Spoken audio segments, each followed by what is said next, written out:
In the In 1617 in Japan, a ninja named Hanzo lives peacefully with his clan. One day while Hanzo is away at the well, Bai-Han bursts into the house and starts killing the clan members. Hanzo's wife immediately hides her baby under the floor and tries to escape with her son, but Bai-Han blocks their way. They refuse to tell him where Hanzo is, so Bai-Han uses his power to make an ice spike appear on his hand. At that moment Hanzo hears his wife screaming and starts running back. Sadly he arrives late, his wife and son are dead and covered in ice. Then some enemies appear in the bushes, so Hanzo pulls out his sword to fight them, showing great skill as he easily kills them one by one. Soon more assassins come out of hiding, so Hanzo ties a kunai to some rope and throws it around to continue killing his enemies without mercy. Then Hanzo finds Bai-Han and throws the kunai, which slashes Bai-Han's face. A fight ensues, and after exchanging a few blows, Bai-Han stabs Hanzo in the stomach with his own weapon. Hanzo headbutts him to free himself, but Bai-Han grabs him by the neck and covers it with ice. Moving fast, Hanzo slashes his stomach and the fight continues. Bai-Han smashes Hanzo's head on a rock, yet he keeps moving, fighting until he's thrown against a tree. Then Bai-Han stabs him in the shoulder with the kunai and Hanzo passes out. After Bai-Han leaves, Hanzo wakes up when he hears a baby crying. He tries to crawl toward the house, but he collapses as he dies. Because of the dragon-shaped mark on his arm, a magical flame appears on his hand and burns his body, making it disappear without a trace. Then Raiden magically appears and takes the baby away. In this world, there are 6 different realms, and humans live on the Earthrealm. These realms fight in the Mortal Kombat tournament, and if the Earthrealm doesn't win one soon, the Outworld realm will invade. An ancient prophecy says that Hanzo's heir will gather a group of champions to finally get a victory. In the present day, Cole enters a cage for another MMA fight. In the excited crowd, Jax watches with interest. Cole puts up a very good fight and shows impressive skill, but his opponent captures him in a chokehold and keeps him there long enough to win. Later in the bathroom, Cole is washing up when he suddenly has a strange vision. He blames it on his injuries and goes looking for his daughter Emily. At that moment they're approached by Jax, who has noticed that Cole has a dragon mark on his chest. Cole tells him it's just a funny birthmark. Meanwhile in the Outworld, Bai-Han has become Sub-Zero. His master Shang Tsung is worried about the prophecy, so he orders Sub-Zero to go to the Earthrealm and kill its champions before the tournament. In the evening, Cole goes out for dinner with Emily and his wife Allison while Jax watches from afar. Suddenly it starts to snow in the middle of summer. The tables and the windows start freezing as Sub-Zero appears in the middle of the street. He controls the ice to attack the people in the area, causing them to panic and hide. As Sub-Zero keeps throwing ice, Jax picks up the family in his car and drives off. During the trip, Jax shows Cole that he has the same mark on his body and explains it isn't a birthmark. It means he's been chosen to fight as a champion. When the car turns around the corner, they find Sub-Zero freezing the ground. Jax rushes to get his weapon from the trunk and tells Cole to leave with his family, giving him an address to find someone called Sonya. When Sub-Zero hides inside a building, Jax goes after him and finds ice covering all the walls and stairs. On the upper floor, Sub-Zero surprises Jax from behind and attacks. Jax tries to open fire, but Sub-Zero freezes the gun and destroys it. The men continue to fight hand to hand and Jax is capable of keeping up pretty well, but his attacks can't do much damage because of the armor. After throwing Jax against a window, Sub-Zero grabs him by the arms and freezes them until they explode. Then he throws Jax down a hole, assuming he's dead. In the Outworld, Mileena informs Shang Tsung that Sub-Zero has killed a champion, but the other one has escaped. Shang Tsung tells her to send out more assassins, revealing that he's won the last 9 tournaments by cheating like this. Meanwhile Cole leaves his family at home before going to the address Jax gave him. When he enters the junkyard he's attacked by Sonya, who quickly overpowers him. He mentions Jax and she asks him to show his marking to prove his story. They enter the house and Jax sees some pictures that reveal Sonya and Jax are special forces. She shows him a room full of research and shares that she saw the dragon mark for the first time 7 years ago in Brazil. Their target had special abilities, and when Jax defeated him, the mark transferred to his body. Her research indicates that there's some kind of secret legendary tournament and the dragon mark chooses the champions who will fight for Earth. They need as many fighters as possible because most of Earth's champions have been killed. When Cole looks at a picture of Hanzo, he sees the strange vision again. At that moment someone speaks from the shadows, so Cole turns on the lights to discover Sony has a prisoner named Kano. He's a mercenary who received the mark after he was hired to kill one of the champions. Kano keeps making dirty comments about Sonya, so she punches him to shut him up. Suddenly the power goes out and Sonya discovers a hole in the ceiling caused by acid. Then something invisible starts moving around the room, knocking down a few objects before attacking Cole. When the invisible creature brings down Kano next, Sonya opens fire and causes it to reveal itself. As Reptile lets go of Kano, it slashes his face with its claws. Sonya runs out of bullets and starts throwing knives. The first 2 do hit Reptile, but since it runs away, the last one lands on Kano's leg. Reptile goes invisible again and hides in the ceiling, where it spits some acid on a beam. Then it attacks Sonya and Cole, who can't defend themselves because they can't see it. Kano notices that the acid is corroding the metal beam, so he puts his handcuffs under it to break them and free himself. Then he joins the fight with a knife from his leg and a flare, which he lights up before stabbing it into Reptile's body. The creature runs around the room and accidentally starts a fire before becoming visible. The three humans continue to fight it and Reptile uses its tongue to capture Kano. Cole throws a knife at Sonya as she jumps and she manages to stab Reptile in the chest, only to be pushed off. Reptile drops Kano in the process, so he impales the monster with his bare hand to rip out its heart. Afterward, Sonya is frustrated because all her research is burnt. Kano reveals he knows the location of the temple where the champions train before the tournament, but refuses to share it. Sonya convinces him to take them there by promising to pay him $3 million, but she admits to Cole in private that she doesn't have the money. The next day, a friend of Kano's is flying them to the temple. During the trip, Cole keeps dreaming about those strange visions. When they reach the desert, they jump out of the plane using parachutes. Now they have to walk the rest of the way. Kano keeps behaving like a twat and accuses Sonya of being jealous because he has a mark but she doesn't. An argument escalates into an actual fight and Sonya proves that she doesn't need the mark to overpower him in just a few seconds. Kano wants her to end it, but Sonya refuses to kill him. After lots of walking, the group comes across Liu Kang, who throws a fire attack at Kano when he insults him. Liu Kang introduces himself as one of the champions and agrees to take them to the temple. The group walks a few more miles and finds some hidden tunnels in the mountains. Liu Kang explains that this used to be a holy temple while using his power to open a secret door. In the next room they find paintings of previous tournaments decorating the walls, which remind Cole of his visions. Kano tries to steal some of the decorations but Liu Kang makes him put them back. Sonya sees some monks entering a room at the back and follows them to find an unconscious Jax. Liu Kang explains that the ice cauterized his wounds and the monks will be able to heal him, but it'll take some time. Then Liu Kang introduces the trio to Lord Raiden, who thinks they aren't in shape to fight. When Kano complains, Raiden hits him with lightning. He explains that the Outworld has won 9 times in a row and one more victory will grant them control of Earth forever. Meanwhile, a sudden cold wind blows out Liu Kang's fire and he discovers that Sub-Zero has entered the temple. He immediately throws a fireball, but Sub-Zero dodges it and retaliates with an ice attack that throws Liu Kang back. When Sub-Zero is about to stab Liu Kang with an ice spear, a metal hat suddenly throws him against the wall. This is the weapon of Kung Lao, who has come to help his friend. Shang Tsung and Melina also appear to help Sub-Zero, however Raiden teleports in front of them to block them with his lightning powers. This creates an energy field that forces the enemies to leave. Afterward, Cole and Kano are taken to an arena where they can awaken their powers, but Sonya isn't allowed to join them because she has no mark. She goes to check on Jax, who finally wakes up and discovers he's been given mechanical arms. In the arena, Cole trains against Kung Lao and surprises him by keeping up pretty well against him. Kung Lao then takes off his hat to use it as a weapon, and in just a few moves he brings Cole down.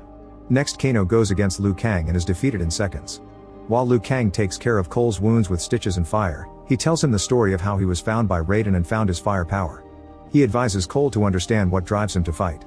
The rest of the day Cole keeps training and getting defeated over and over. Jax also trains with his new arms but feels they're weak. During dinner, Kano keeps insulting everyone, causing Kung Lao and Liu Kang to lose their patience.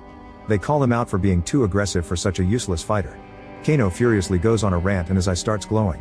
Suddenly he shoots a laser, which Kung Lao deflects with his hat so it hits the wall instead of a person. It appears that Kano's power is a laser eye. The next day Cole trains against Kano, who is happy to beat him up repeatedly. Liu Kang makes Cole go through it over and over, hoping pain will awaken his power. Sadly, nothing happens. Later, Cole asks Raiden about his mark since he's had it since he was born and not for defeating someone. Raiden realizes that Cole is Hanzo's descendant and explains what Sub-Zero did to the clan. When Hanzo died, he descended into the Netherrealm, where he endlessly searches for revenge on Hell. His bloodline lived on when Raiden rescued and raised Hanzo's daughter. Raiden thinks Cole isn't strong enough to do this and opens a portal to send him back to his family. Meanwhile, Shang Tsung gathers more fighters and orders them to find a way to break Raiden's barrier. Cabal fought Kano in the past and holds a grudge, so he comes up with a plan. Moments later, Cabal appears outside the barrier and taunts Kano with some insults, but he also offers him lots of money to change sides. Then Kano uses his laser on the device that powers the energy shield. The explosion sends him flying but also destroys the barrier. Black smoke enters the temple as Shang Tsung arrives with his team. A fight ensues between both teams. Jax goes against Reiko, who easily brings him down with his hammer and throws him to knock him out. Sonya fights Melina and actually keeps up fairly well at first. However, Melina is much stronger and soon overpowers her by stabbing her multiple times. She throws Sonya into the arena and takes back her weapon to lick off the blood. This makes her realize that Sonya isn't a champion, so she refuses to kill her because it'd be worthless. After Melina disappears, Kano grabs Sonya and inserts his thumb into her stab wound before throwing her on the rocks. Then he uses his laser to destroy a statue and the debris falls on top of Sonya. When Jax wakes up, he sees his trapped friend and tries to move the rocks to no avail. He's so desperate to save Sonya that he awakens his power, causing his arms to evolve into more advanced models. Now he can move the debris without breaking a sweat. Liu Kang goes after Cabal, but his fireballs are quickly blocked. Cabal tackles him to continue the fight, showing the power to move incredibly fast. Meanwhile, Kung Lao throws his hat at Shang Tsung, who easily dodges it. He refuses to fight a lower soldier, so he summons Nitara. She screeches as she flies in the shadows, thus Kung Lao closes his eyes and concentrates. When Nitara attacks him from behind, he hears her and dodges her before jumping on top of her. Kung Lao controls his hat to make it fall on the ground and start spinning. Then he pushes Nitara down, causing her to land on the hat and splitting her whole body in half. At the same time, the black smoke sneaks into Cole's shed. He senses that something is wrong and goes outside, only to find Goro. This massive enemy throws Cole aside and tries going after the family, but Cole shows him his mark to keep his attention on him. Then Cole goes into the shed and grabs a crowbar before hiding, waiting for Goro to come through the door.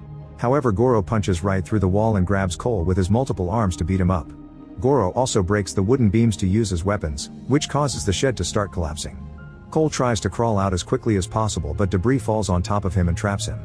Goro retrieves Cole from the rubble and gets ready to rip out his spine. A desperate Allison grabs an axe and hits Goro, who just pushes her back. Allison and Emily run to hide in the car and drive it forward to run over the enemy, however Goro easily stops it with his strength. He smashes the roof and rips off the door before dragging Allison out. Cole is desperate to save his family, so his eyes start glowing. His power finally awakens and covers his body with golden armor. He runs toward Goro and gets hit with the car door, but the armor absorbs the impact and he doesn't feel any pain. With his new strength, Cole grabs Goro and breaks one of his forearms. Goro just puts it back in place and starts punching him with all his fists, so Emily yells at Cole to use his famous uppercut. Cole does so, which pushes a shocked Goro back. The next time Goro attacks him, the armor glows and makes two weapons appear. The fight continues and Cole manages to cut one of Goro's hands off. After slashing his belly too, Cole stabs Goro in the eye to finally kill him. At the temple, Raiden senses the awakening of Hanzo's bloodline and opens a portal to bring Cole back. Raiden then activates his lightning again to escape with the champions, however he only teleports Jax and Sonya out. When he's about to take the others, Sub-Zero throws an ice attack that blocks the lightning and brings Cole down.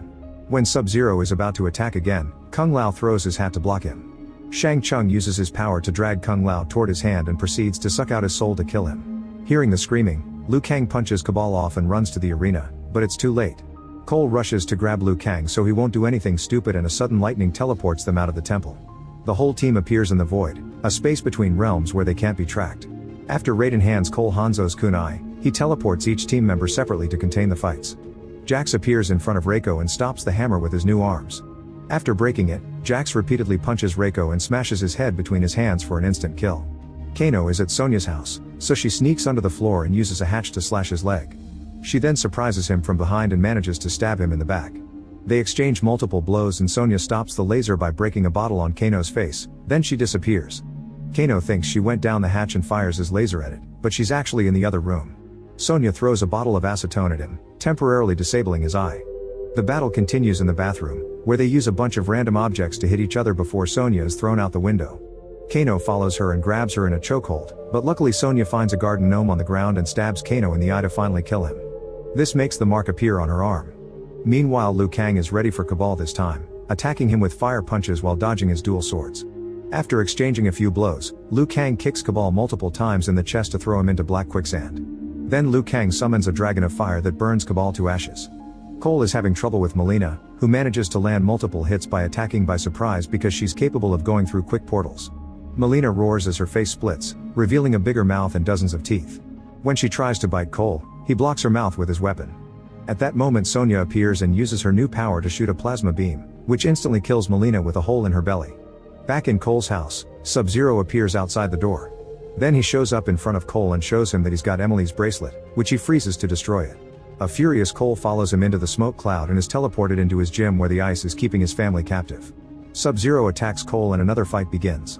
The ice freezes Cole's weapon and he's thrown off as he gets disarmed. With a few more punches, Sub-Zero starts freezing Cole's armor too. Cole brings out the kunai to attack and Sub-Zero turns it against him, so Cole stops it with his bare hand. The kunai causes him to bleed, and the contact with the blood lights the kunai on fire. Sub-Zero realizes it's Hanzo's blade and is about to use it to end Cole, but suddenly his arm is stabbed by a chain. It turns out the flame had brought Hanzo back from hell, confirming he was the man of Cole's visions. Hanzo pulls the chain to bring Sub-Zero closer and attacks with his katana, so Sub-Zero defends himself with an ice blade. They exchange a few hits before Hanzo stabs Sub-Zero with the kunai and announces his name is now Scorpion. While the men continue to fight, Cole concentrates on his power to try to break the ice. Sub-Zero slashes Scorpion's arm and manipulates the blood to create a new blade. He stabs Scorpion on the back and throws him at an ice wall. Scorpion doesn't give up and keeps fighting, so Sub-Zero creates a copy of himself out of ice to block an attack. The men fall near Cole, who has to ignore his family and join the fight. By working together, Scorpion and Cole can overpower Sub-Zero, who still manages to freeze Scorpion's legs. Thinking about his own clan's deaths, Scorpion summons some fire to free himself and Cole's family. Then the duo works together again to stab Sub-Zero with the chain and beat him up. With Sub-Zero on his knees, Scorpion uses his fire breath to burn him down. Afterward, Scorpion tells Cole to take care of his bloodline and disappears in a whirlpool of fire. Cole reunites with his family while the rest of the team arrives as well. Suddenly Shang Tsung appears to pick up Sub-Zero's body and promises revenge, disappearing when Raiden's about to attack. Then Raiden reminds everyone they still have to win the tournament and sends them to find more champions.